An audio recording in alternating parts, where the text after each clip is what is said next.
ధర్మ జిజ్ఞాసులకు శుభాశీస్సులు. శ్రావణ మాసంలో మనం నడుస్తున్నాం. అనేకమైనటువంటి సాధనలు చేస్తూ ఉంటాం. ఈరోజు భగవన్నామం గురించి కొన్ని అంశాలు మీకు నేను తెలియచేస్తాను. అందరూ అనుష్ఠానాలు చేయలేరు, మంత్రానుష్ఠానాలు చేయలేరు. కానీ పవిత్రమైనటువంటి భగవన్నామం, నామానికి ఎంత శక్తి ఉంటుందో మనం భాగవతంలో అజామిళ ఉపాఖ్యానం అందరికీ తెలిసినటువంటి. మృత్యు సమయంలో నారాయణ అన్నటువంటి వ్యక్తి ఏ స్థితికి వెళ్ళాడో భారతీయులందరికీ తెలుసు. నామానికి పవిత్రమైన హృదయంలో మనం నామస్మరణ చేస్తూ ఉండవచ్చు. హృదయం ద్వారా, మనస్సు ద్వారా స్వామిని మాటికి ఒక్కొక్క నామానికి ఒక్కొక్క విశిష్టతమైన శక్తి మనకు ఉంటుంది. నేను గతంలో 1 సంవత్సరం 2 సంవత్సరాల క్రితం చెప్పినట్టు గుర్తు. అయినా మీకు కొన్ని ముఖ్యమైనటువంటి నామాలు ఈరోజు మీకు నేను తెలియజేస్తాను. వ్రాసుకోండి. ఈ ప్రపంచమంతా ఈరోజు మనం రుగ్మతతో, వ్యాధితో బాధపడుతూ ఉంటాం. వ్యాధి లేని శరీరం లేకుండా పోతుంది. ఎందుకని? ఆహార లోపం కావచ్చు, కాలుష్య లోపం, అనేకమైన కారణాలు ఉండొచ్చు. అలాంటి వ్యాధిగ్రస్తులు బాధపడేవారు, మంచాన ఉండేటటువంటి వారు ఈనాటి నుండి ఒక అభ్యాసంగా మీరు ప్రయత్నం చేయండి. నిరంతరం మంచంలో పడుకొని ఉన్నారా, స్మరణ చేయండి. పోతూ ఉన్నారా, స్మరణ చేయండి. దానికేం నియమ నిబంధనలు లేవు. నిరంతరము ఆ నామాన్ని తలుచుకోవడం. ఇక్కడ శాస్త్రం మనకు 3 విశేషమైనటువంటి నామాలు చెప్తుంది. ఏం చెప్తుందంటే, అచ్యుతానంత గోవిందాం నామోశ్చారణ భేషజాతు నశ్యంతి సకల రోగాహం సత్యం సత్యం వదామ్యహం. ఇక్కడ మనకు అచ్యుత అనంత గోవింద. ఓం అచ్యుతాయ నమః, ఓం అనంతాయ నమః, ఓం గోవిందాయ నమః, ఓం అచ్యుతాయ నమః, ఓం అనంతాయ నమః, ఓం గోవిందాయ నమః. ఈ 3 నామాలు ఎక్కడ కూర్చున్న మనసులో అనుకుంటూ శరీరం శిథిల స్థితికి వచ్చింది, మంచానున్నా, లేదా కాళ్ళు చేతులు పడిపోయినాయి, వ్యాధితో పక్షవాతం పడ్డాం. కానీ మనసుకు పక్షవాతాలు ఏ రోగాలు ఉండవు. కాకపోతే శరీరం యొక్క అస్వస్థత దాని మీద కొద్దిగా ప్రభావం చూపిస్తుంది. సాధన చేసేవాడికి అది కూడా ఉండదు.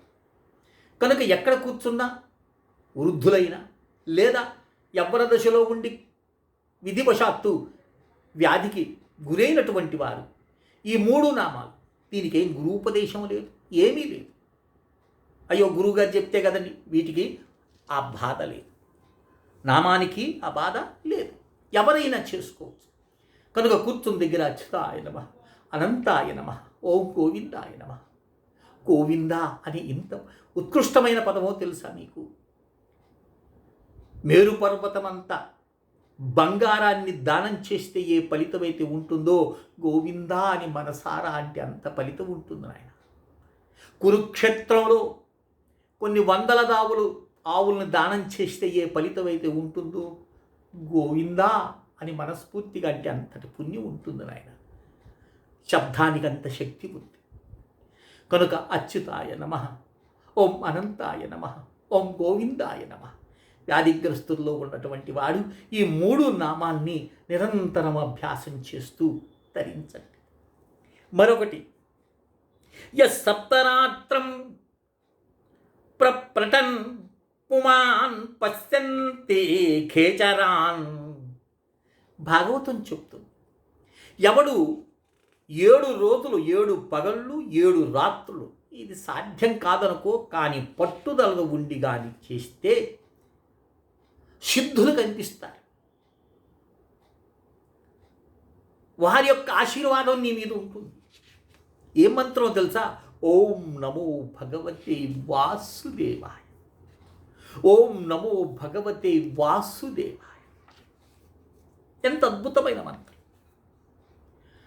బహూనాం జన్మనామంతే జ్ఞానవాన్ మాం ప్రపద్యతే వాసుదేవ సర్వమితి సమహాత్మా సుదుర్లభః. అనేక జన్మల్లో గడిచిన తర్వాత కడపటి జన్మలో సర్వము వాసుదేవుడే అనే భావంతో నన్ను భావిస్తారు. అట్టి మహాత్ములు సుదుర్లభ. అంత ఉత్కృష్టమైనటువంటి నామం. ఓం నమో భగవతే వాసుదేవాయ. ఓం నమో భగవతే వాసుదేవాయ. సమస్తమంతయు కూడా వసించేటటువంటి వాడు, నివసించేటటువంటి వాడు. అలాంటి వాసుదేవుని నిరంతర స్మరణ చేయొచ్చు. లేదు పట్టుదలతో 7 రాత్రులు 7 పగళ్ళు కఠినంగా కూర్చొని నువ్వు కానీ చేసినావా అఖండమైనటువంటి నామస్మరణ చేత ఆకాశంలో మన కంటికి కనపడకుండా తిరిగేటటువంటి మహాసిద్ధి పురుషుల యొక్క ఆశీర్వాదం లభిస్తుంది. అయ్యో మేము 7 రాత్రులు ఎక్కడ చేసినామండి అంటావా? నిరంతర స్మరణ చేసుకో, స్వామి యొక్క అనుగ్రహం లభిస్తుంది. ఈ ఊపిరి పోయేటప్పుడు ఆ దృష్టి నీకు ఆ వాసుదేవుడి మీదే ఉంటే నువ్వు నేరుగా ఆ స్వరూపాన్నే చేరుకుంటావు నాయన. ఇది నామానికి ఉన్న గొప్ప విశిష్టత. మరి ఒక నామం ఇక్కడ అనేకమైన నామాలు ఇచ్చినారు. మీకు నేను సంక్షిప్తంగా కొన్నే చెప్తాను, 5 చాలు, అన్నీ చేయలేము. ఇక వివాహమై సంతానం లేకుండా బాధపడేటటువంటి స్త్రీ పురుషులు ఉంటారు. వారి కోసంగా ఈ యొక్క నామం చెప్తున్నారు. ఏమని? ఓం జగత్పతయే నమః. ఓం జగత్పతయే నమః. ఓం జగత్పతయే నమః. నిరంతరం భార్యాభర్తలు ఇద్దరు స్మరిస్తూ ఉన్నారు. స్వామి కృప మీ మీద వర్షించి సంతానం కలుగుతుంది నాయన. సంస్కారవంతమైన సంతానం మీకు లభిస్తుంది. చేయండి.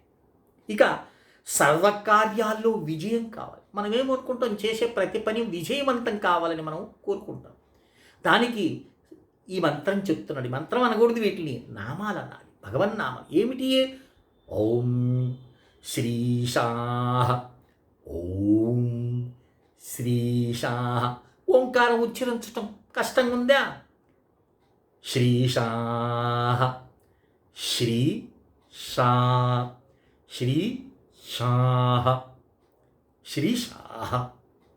ఇది కార్యాలంటే ఉంది. ఇక గోవిందాని ముందే చెప్పుకున్నాం కదా నాయన. ఇక్కడ ఏం చెప్తారు? నీరు ఎలాగైతే నిప్పును ఆర్పేస్తుందో, సూర్యుడు ఎలాగైతే చీకట్లను తొలగిస్తాడో, పాపము నుండి మనిషిని ముక్తికి తీసుకెళ్ళి ఏకైక నామం గోవింద. గోవింద గోవింద గోవింద గోవింద. అద్భుతమైనటువంటి నామం. గోవింద నామస్మరణ చేస్తూ ఉండండి. ఇది కలియుగంలో ఉండే మనం కలిలో అడుగడుగున మనం దుష్కర్మలు చేస్తూ ఉంటాం. వాటన్నిటిని తొలగించే గొప్ప శక్తివంతమైనటువంటి నామం. ఇక చూస్తాం ఈ రోజుల్లో రోడ్డు యాక్సిడెంట్లు ఎన్ని చూస్తుంటాం. తీర్థయాత్రకు పోయినటువంటి వారు తిరిగి వస్తారా లేదనేది ఒక సమస్య. అనేక మంది ప్రయాణ సమయంలో కాలం చేస్తున్నారు. కనుక రక్షణ కల్పించేది, ప్రయాణంలో నిన్ను రక్షించేది ఇది చాలా. మనం ప్రయాణం చేస్తూ ఉంటాం. బస్సులో పోతున్నాం, కారులో పోతున్నాం, బైకులో పోతున్నాం. నామాన్ని ఉచ్చరించటంలో ఎంత ఉంటుంది నాయన. మనసులో అనుకో, నీ పని నువ్వు చేసుకుంటూ ఉండు. మనసులో ఆ నామాన్ని స్మరిస్తూ ఉండు. ఈ మాత్రం రాసుకోండి. ఒకటి, తూర్పు వైపుకు ప్రయాణం ఉందనుకోండి. తూర్పు వైపుకు ప్రయాణం చేసేటప్పుడు చక్రీ నమః, చక్రీ నమః. ప్రయాణం ముందు కూర్చున్నావు, కారులో కూర్చున్నావు, బస్సులో కూర్చున్నావు, పోయే ముందు ఓ 16 సార్లు 11 సార్లు నీ ఇష్టం. చక్రీ నమః, చక్రీ నమః. తూర్పు వైపుకు ప్రయాణం చేసేటప్పుడు లేదు దక్షిణ దిశగా వెళ్తున్నాం, దక్షిణ ప్రయాణం అనుకున్నాం, గదీ నమః గదీ నమః గదీ నమః గదీ నమః అనుకుంటూ ఉండు, ప్రయాణం చేస్తూ ఉండు, మనసులో అనుకుంటూ. పిచ్చి పిచ్చి మాటలు పిచ్చి పిచ్చి ఇవి చేసేదానికన్నా చేరాల్సినటువంటి గమ్యానికి సురక్షితంగా చేరుకోవటమే ప్రతి యొక్క ప్రయాణానికి ముఖ్య ఉద్దేశం. కనుక ప్రయాణాల్లో ఈ దృష్టిని ఉంచుకోండి ఆయన. మీ మీద ఎంతో మంది ఆధారపడి ఉంటారు కనుక నీ రక్షణ నువ్వు చేసుకో. భగవంతుడి మీద భారమే నీకు రక్షణ కలుగుతుంది. అలాగే పశ్చిమ దిశకు ప్రయాణం జరుగుతుందనుకోండి, షాంగీ నమః షాంగీ నమః షాంగీ నమః అని అనుకోండి. ఉత్తర ప్రయాణం ఖడ్గీ నమః ఖడ్గీ నమః ఖడ్గీ నమః. ఈ 4 విశేషమైనటువంటి నామాలని మీరు ప్రయాణ సమయంలో కానీ నిరంతరం చేస్తూ ఉన్నారనుకో, మీ జన్మ ధన్యమవుతుంది, ప్రయాణం సుఖమయమవుతుంది. భగవన్నామానికి అంతటి శక్తి ఉంది నాయన. కనుక ఈ చెప్పినటువంటి నామాల్ని గుర్తుంచుకొని చక్కగా, అయ్యో మేము రాసుకోలేకపోయినామండి, మర్చిపోయినామంటే ఇంకోసారి వీడియో వినండి. లేదు అప్పటికి గుర్తు పెట్టుకోలేకపోతుంటే నాకు వాట్సాప్లో మెసేజ్ పెట్టండి. మీకు నేను వాట్సాప్లో ఆ నామాన్ని నేను మీకు అందిస్తాను. చక్కగా ప్రతి ఒక్కరూ చేసుకోండి. కనుక ఈ విషయాన్ని అందరూ కూడా గ్రహించి భగవన్నామ మహిమ చెప్పడానికి అనేక కథలు ఉన్నాయండి. అన్ని కథలు చెప్పి నేను విసిగించదలుచుకోలేదు. ఎందుకంటే వీడియో పెద్దదైనా చూడడు. ఈ రోజుల్లో సెల్ ప్రపంచం ఎలా తయారైపోయిందంటే నాకన్నా మీకే బాగా తెలుసు. ఒక చిన్న పండుగ వచ్చిందనుకో, కొన్ని 100 వీడియోస్ చేస్తున్నారు వాటి మీద. ఈ ముహూర్తం లాంటిదండి, 200 సంవత్సరాల తర్వాత వస్తుంది, లేదా ఇంకా ఈ ముహూర్తం ఇప్పుడు దాటిపోతే ఇన్ని సంవత్సరాలకు రాదు అని ఏదేదో చెప్తుంటారు, అనేకమైన చెప్తూ ఉన్నారు. అలాంటి మహాసముద్రంలో నేను ఒక చిన్న అణువు కన్నా అనూహ్యమైనటువంటి వాడిని.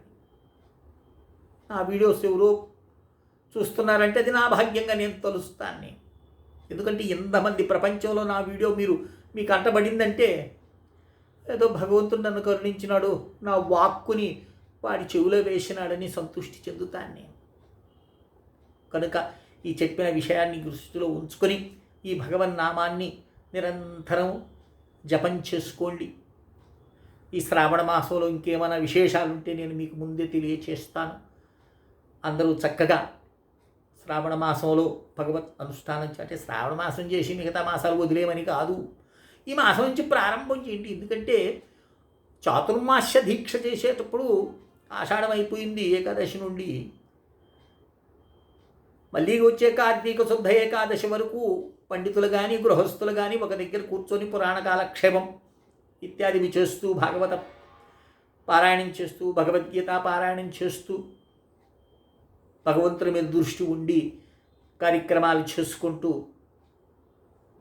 గడిపేందుకు ఒక గొప్ప అవకాశం మనకు పరమాత్మ ఇచ్చినందుకు ఇవన్నీ కూడా ఆచరించి తరిస్తారని ఆశిస్తూ శ్రీ విద్యోపాసకులు శ్రీ మండే లక్ష్మీ నరసింహారావు లోకా సమస్తా సుఖినో భవంతు. ఓం తత్సత్ ఓం తత్సత్ ఓం తత్సత్.